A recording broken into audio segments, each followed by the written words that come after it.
What do you think the 2% cap means to a district like Bogota and small districts like this? We already were fiscally conservative, but now it pushes it up another notch. How are we going to make union contracts work and all the other costs that rise? How are we going to make that work within the cap? And the only way is to be really creative. An example. One of the things Bogota did last year, which I believe no other district has done, is to outsource our secretarial staff. You outsourced your secretarial staff. That is a new one for me. Mm-hmm. Yeah, how did you do that? It was not made without a lot of soul searching on the part of the district, but we bid it out.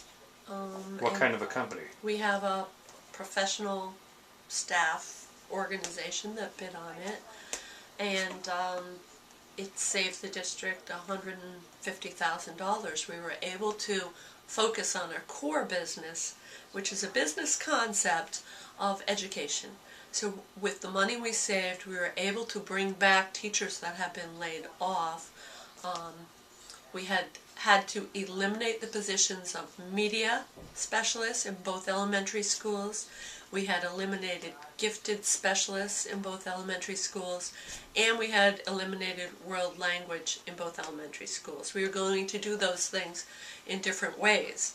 And by outsourcing the 7 secretaries with the savings, we brought back fully certified professionals either 3 days a week or 4 days a week. Now, they did not have benefits, which is unfortunate, but our children now have a media specialist in every school, a gifted specialist in every school, and world language in every school.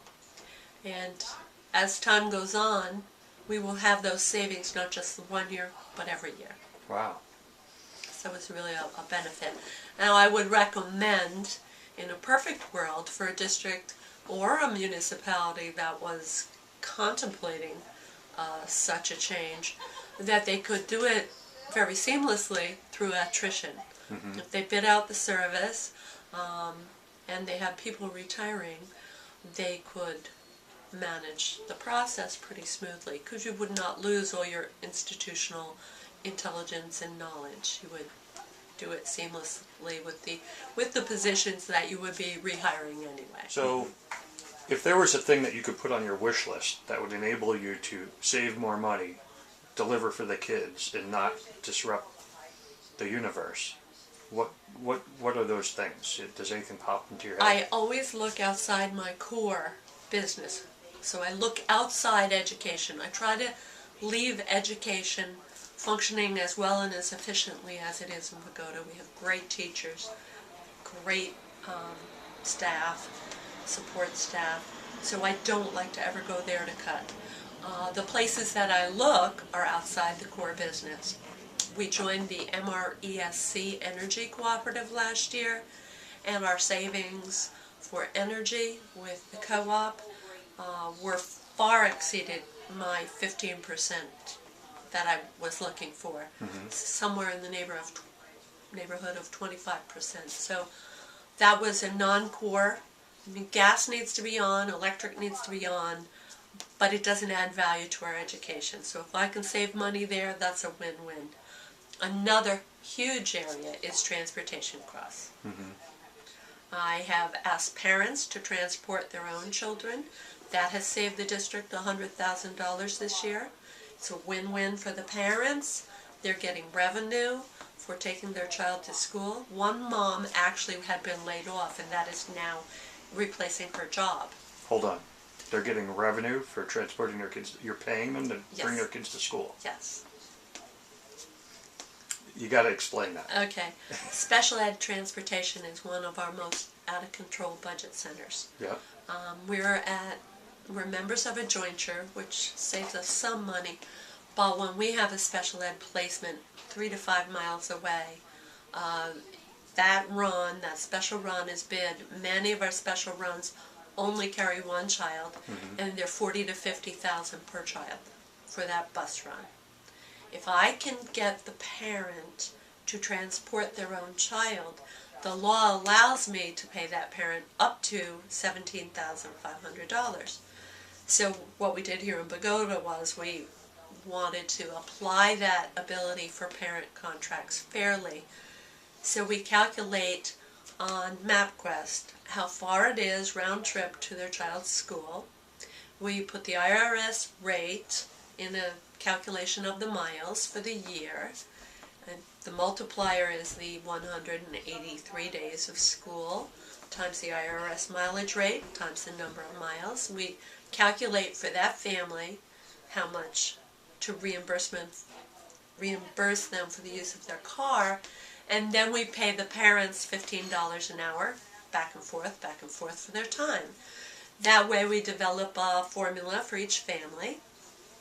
So Mr. Smith, if you would like to transport your son or daughter to school, the Board of Ed is willing to pay you X dollars, and we have 3 parents say yes I will, and the savings is close to $100,000. About school budgets. You know, last year the governor told people basically to vote their budgets down.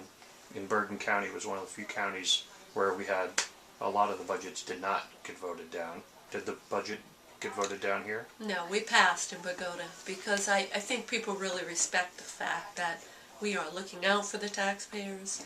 We understand their plight. We don't want them to have to lose their home because their taxes are going up.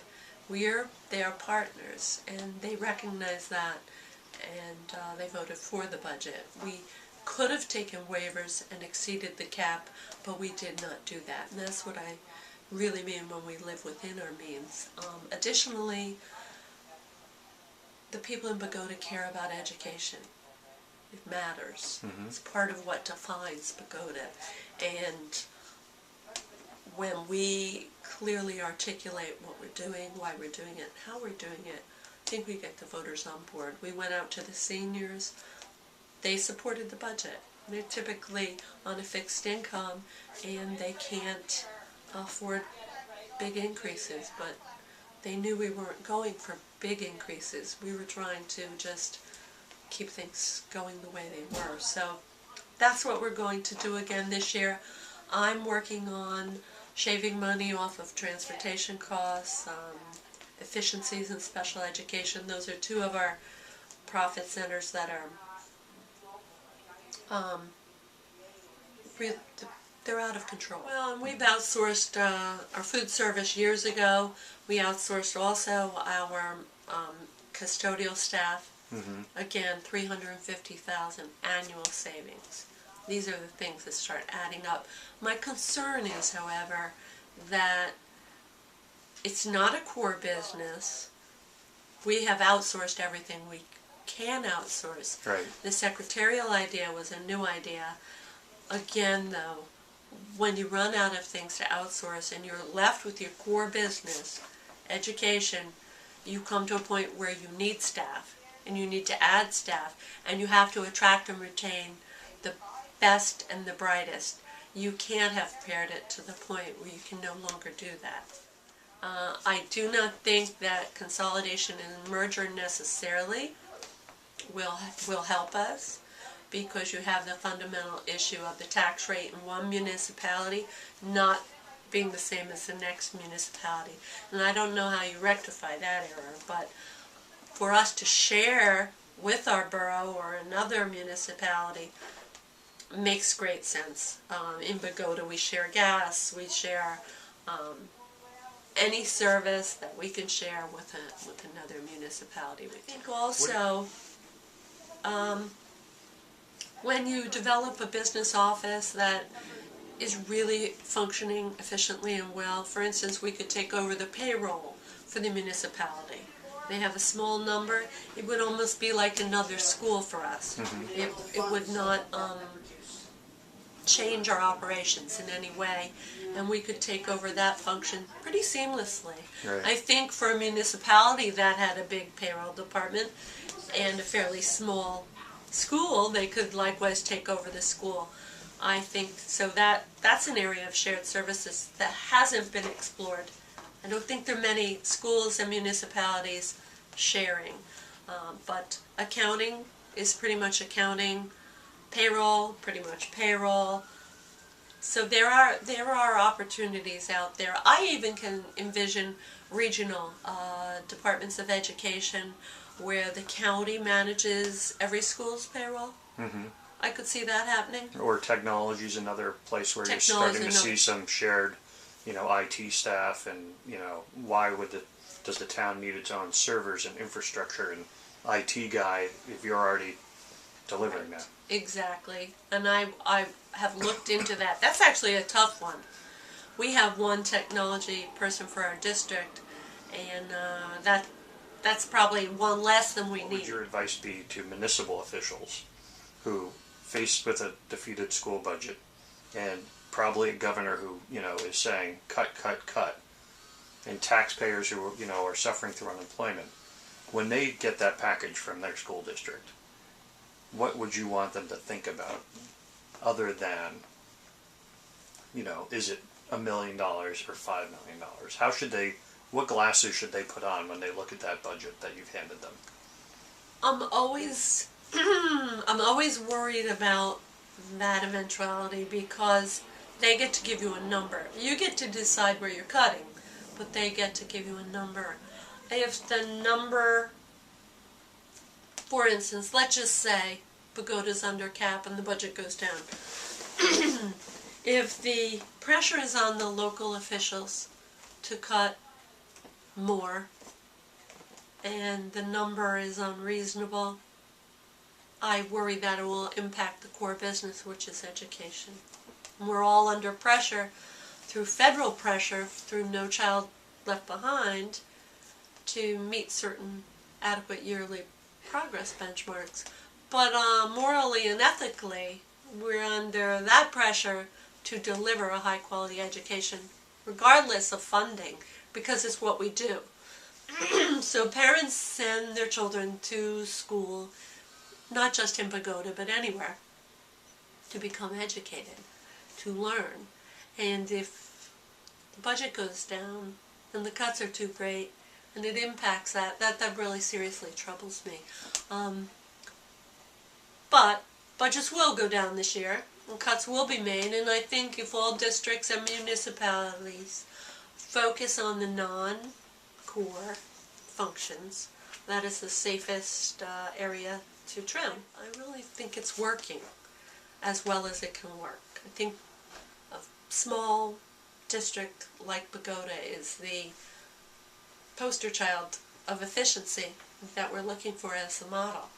And the difficulty is when we have the larger places with the bigger budgets, I don't think they necessarily feel that imperative to conserve resources. Right. Because they don't have to. Right. But when you save $500,000 it's a lot on a smaller budget, it's a measurable number. Yeah, it's a lot. In Bogota, it's a lot. And the money that will come here through inter-district school choice will bring a lot of value. Mm-hmm. So they're just ways. I think if you think outside the box a little, they're ways.